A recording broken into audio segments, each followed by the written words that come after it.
ASMR Gaming News. Greetings,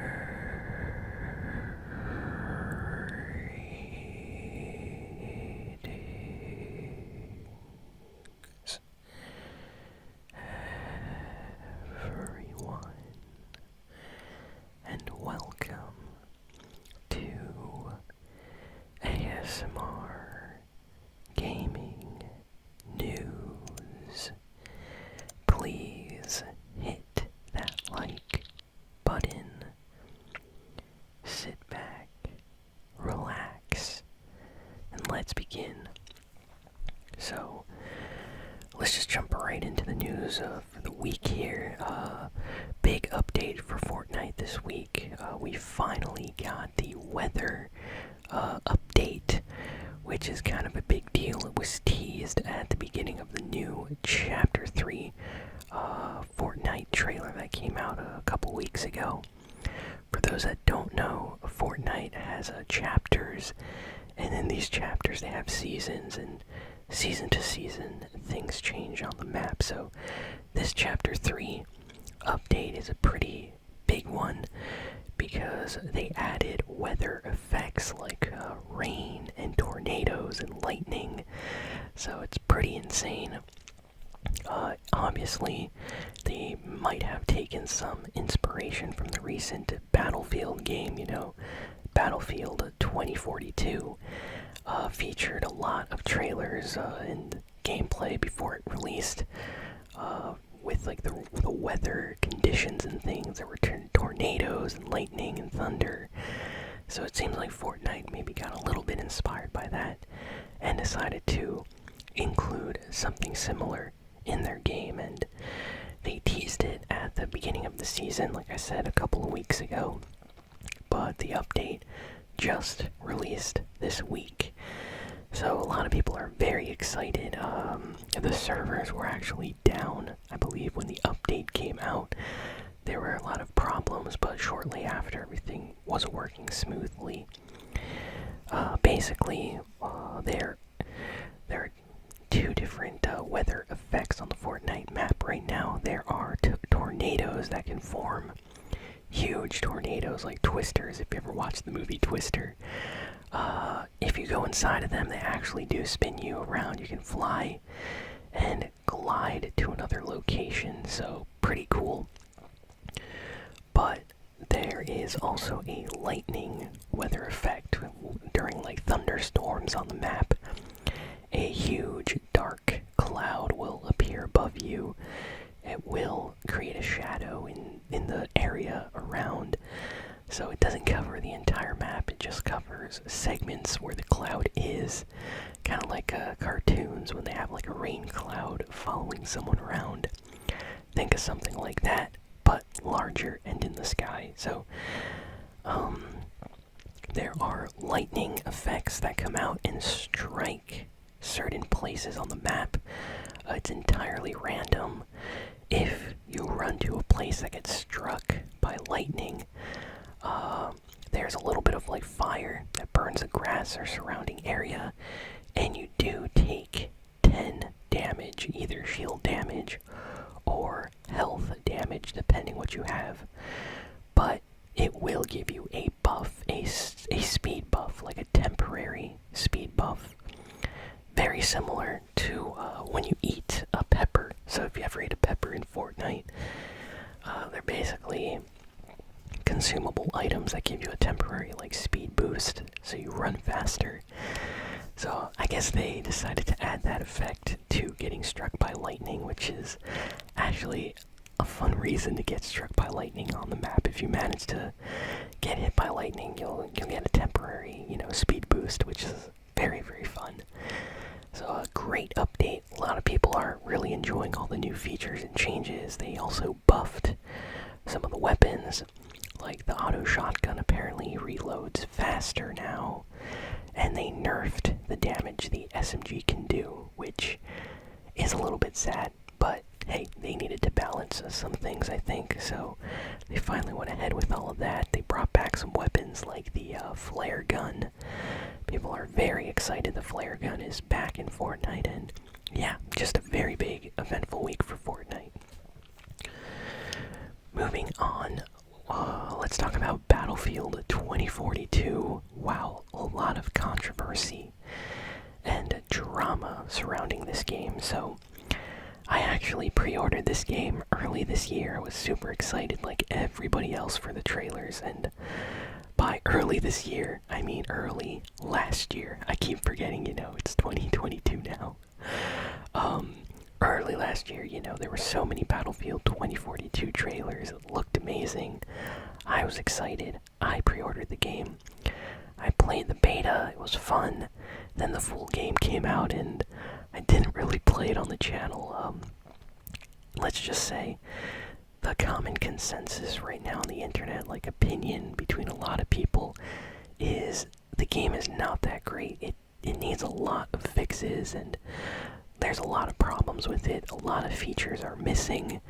It's almost as if the game is incomplete in some sections. They really didn't give us the game that a lot of people wanted. I think people wanted, a game like Battlefield 3 or Battlefield 4, and we did not get that. So people are disappointed so much that the Reddit, there is a subreddit for Battlefield 2042, which is run by the developers and their mods, is just flooded with angry people. And basically before the new year and Christmas, one of their lead developers, PR people, basically said something like, hey, we know there's a lot of stuff, we'll try to fix it, but hey, we're on vacation now, see you all next year, or something like that. And everybody there just got so mad, like, how dare you take a vacation or something, fix this broken game.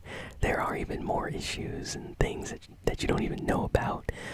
And people were listing things, and basically the place has become so toxic, according to this article I'm reading, that the moderators and head-ups at the company are thinking of closing down the subreddit, the official subreddit for Battlefield, because it's gotten so toxic, and the community absolutely hating on the developers for how broken or bad the game is. And wow, I had no idea it was this bad, but it seems like a lot of people are very, very angry with the handling of Battlefield 2042, which kind of explains why I barely see any streams or YouTube videos about this game.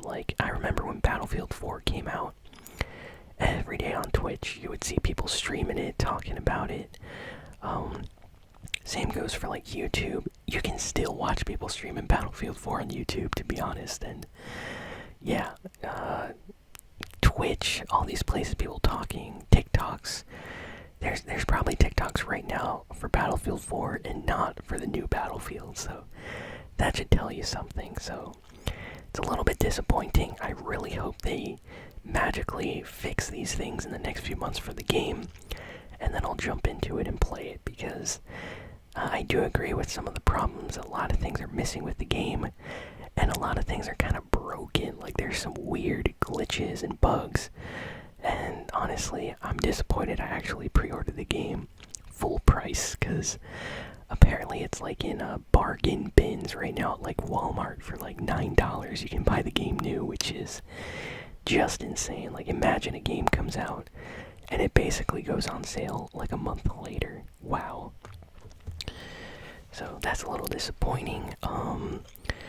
Next we have really bizarre news that I honestly was not expecting to ever hear in my life. So Call of Duty is officially teaming up with the popular anime and manga series Attack on Titan for special Call of Duty cosmetic items. Yes, Attack on Titan. Now, I think I heard Collect and Play talking about this on Twitter or something a while back, and I didn't really understand it. I was like, Attack on Titan, but now I get it. So, they're actually collabing. Now, what makes this a little bit weird is, I don't know if there's a correlation between the Call of Duty audience and Attack on Titan fans, but I guess they thought that this was a good collab. Apparently they have like skins or character cosmetics in the game, which are kind of like referenced to Attack on Titan, and there's even like the Wings of Freedom emblem and things like that. Like, bro, I'm looking through this stuff and I'm like, what is going on here? They have like the Survey Corps outfit, stuff like that. Apparently, like Levi from Attack on Titan has like a skin or something. I've been seeing all sorts of things popping up online. So, yeah, this is like a Call of Duty Vanguard Warzone collab with Attack on Titan, and it's official and everything. So now that they officially opened up the possibility of anime in Call of Duty, I have a list of requirements. So next up, can we please get Dragon Ball? Like, give us a Dragon Ball Z collab. I want a Vegeta outfit in Call of Duty Warzone, please. Maybe we can get some Naruto, maybe some One Piece. That would be great. Can you imagine Death Note or, I don't know, anything like... Give us some Demon Slayer cosmetic items. Like, there's so much they could do. Now hopefully this does well, because I would love to see more stuff like this in the future. I remember a while back there was like an unofficial anime pack for Call of Duty that actually sold very, very well. A lot of people bought it, and it actually appealed to anime fans that were never going to play Call of Duty, and they actually played Warzone when they heard about this. So I think it's great. Fortnite recently did a collab with Naruto, another great anime and manga series. So you know what? I'm happy for these collabs. So very interesting regardless. Let's see, what do we got here? So Hideo Kojima is out here teasing projects left and right. I talked about this. I believe I talked about this last week, but yeah, Hideo Kojima, former director, employee at Konami, in charge of many, many popular video games, including the Metal Gear Solid series. He no longer works on those projects. He works for himself. He has his own video game company. And basically, he's been teasing, like, this entire week and December, like, his new projects, and he's been teasing it. People have been getting very, very interested now. We might be getting some kind of reveal later this year. Usually, when he starts teasing a project early in the year, it means he's gonna be showcasing it at some point later in that year. So, I'm thinking maybe E3 or something around summertime. We might get a trailer. But, yeah, no new information. All he says is that one of his games, because he's working on two games, two special game projects that are completely, hidden and secret right now. One of them is a big game, is all he says, like a very, very big game. And he says the other one is a challenging game. And yeah, we have no idea what that means. But the internet being, detectives, I guess, are trying to decode what this could mean. And there's also all sorts of theories and things out there. But definitely seems like it's going to be some kind of video game project, possibly for the PlayStation 5. Maybe an exclusive, maybe not. Some people are saying that he could be partnering with Epic Games to create something in Unreal Engine for the Epic Games Store. So we don't know. There's so many rumors out there right now. Next, we got some news about Apex Legends. So, for those of you that don't know, Apex Legends is not officially released on PlayStation 5 yet. So, if you have a PlayStation 5, you can only play the PS4 version. Something that I was really surprised when I tried to download Apex on my PS5. It made me download the PS4 version. I was like, wait, is there no official PS5 version of Apex yet? And the answer is no, but it will be releasing now very, very soon. In fact, they just gave some info. The PS5 version of Apex Legends will run very, very well compared to the counterpart on PS4. I think it's going to be on par, possibly, with a PC version of the game. You know, it's not going to be running at 250 or whatever FPS, but the graphics and everything should be amazing.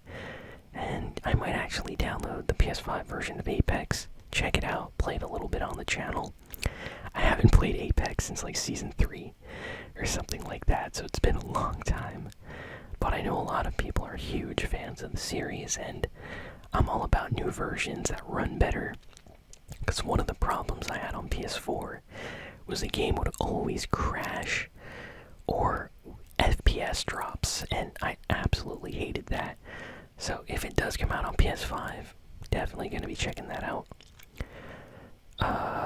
Let's see, what else do we got here? We got a new kind of like gameplay trailer detailing the co-op mode in the upcoming Dying Light 2 game. Let me tell you, this looks insane. Wow, it's a 4-player co-op mode, so 4 people can team up together, and it looks awesome. This might be one of the best kind of like zombie survival post-apocalyptic type games that has come out in a year. Like, definitely, in my opinion. It looks great, and they just showed a tiny sneak peek. So I'm dying for some more gameplay, some more news or footage. This looks fun. I remember when Dying Light first came out, the original game, people were showing all sorts of like crazy things they were doing, like parkour off buildings and avoiding like zombies and stuff. It was insane. Looked great. And that actually kind of made me very excited for when I heard there was like a sequel coming out. So this is going to be a huge game. I feel a lot of people are very excited for Dying Light 2, so keeping my fingers crossed for that one. Hopefully, you know, it doesn't end up like Battlefield 2042. I feel like I shouldn't be pre-ordering games. I should just wait for them to come out. Because you never know nowadays. You never know if a game's going to come out broken or missing features and stuff. Let's see, what else do we got here?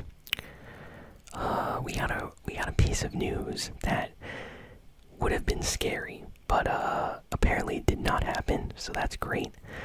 Sony, apparently last year, in like December, they were thinking of ceasing production of the PlayStation 4. So what Sony wanted to do was stop making PlayStation 4s and just, you know, go full into the PlayStation 5, because they want to, you know, PS4 has been out for a very long time now. Sony wants to, you know, abandon it kind of and move on to the next big thing they're working on, which is the PS5. But the PS5 has so many shortages around the world that barely anyone can even get their hands on a PlayStation 5. It's like impossible to get. So Sony's kind of like forced to continue supporting the PS4 even if they don't want to. So they're not ceasing production, but it's something they definitely were thinking of doing, which is kind of insane. Like, wow. Imagine just like, hey, no more PS4 anymore. Now, of course, they would still be sold in stores. It just means they wouldn't be making any new PlayStation 4s, so whatever's out there already is whatever's left, basically. So yeah, they definitely didn't go with that plan. But who's to say, maybe this year, maybe at the end of this year, maybe Sony decides to stop production on the PlayStation 4. They could definitely announce that, so if you want a PS4, you should probably get one in the near future, because seems like Sony isn't a huge fan of it anymore, or like they used to be. And let's see, final piece of news is about a secret PlayStation event for February. So apparently Sony wants to show off a lot of the upcoming PlayStation 5 games, and they're thinking of doing it February at some point. So next month, we don't know when, they're probably going to announce it. Sony is probably going to have some kind of PlayStation experience live stream event on YouTube, on Twitch, where they're going to have game trailers for all of their big upcoming games, and maybe we're going to get some new teasers or releases, announcements. So Sony is kind of avoiding E3 these years. E3 is mostly just Xbox and Nintendo nowadays. Sony's kind of like, we'll do our own whenever we want. So, it seems like maybe they're thinking about February, so we're going to be getting some new game announcements soon, so that's awesome. And, yeah, that's all the news for this week, so thank you all for listening, for watching. Please be sure to like, comment, share, and subscribe, and I'll see you all next time. So long.